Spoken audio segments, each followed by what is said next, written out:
মিথ্যা কথায় ব্যবসা করা নিষেধ, সুদ খাওয়া নিষেধ, এত জঘন্য নিষেধ, এত নোংরা নিষেধ, এত বর্বর নিষেধ যে এই ভাষা দিয়ে আল্লাহর নবী আর কোনোদিন কিছু বলেননি।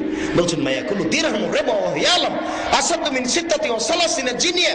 কেউ যদি জেনে শুনে 1 টাকা সুদ খায়, 36 বার জেনা করে যত পাপ হবে, 1 টাকা সুদ খেলে তার চেয়ে বেশি পাপ হবে। রাসূল সাল্লাল্লাহু আলাইহি সাল্লাম বলেন আর রিবা সাবুনা জুজান আইসারু আইন কহরাজুল উম্মাহু।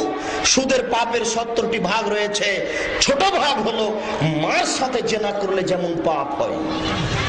শুনুন, রাসূল সাল্লাল্লাহু আলাইহি সাল্লাম বলেন কেউ যদি সুদ খায় তাহলে তার পেটটা হবে ঘরের সমান উঁচু।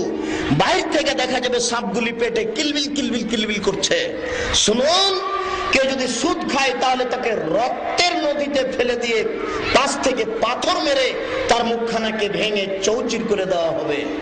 সুদ হারাম, ডেস্টিনি হারাম, লাইফ ইন্স্যুরেন্স হারাম, জিজিএন হারাম।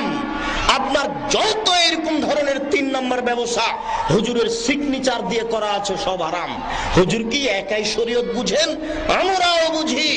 শরিয়া কাউন্সিলে আমাদেরও যেতে হবে।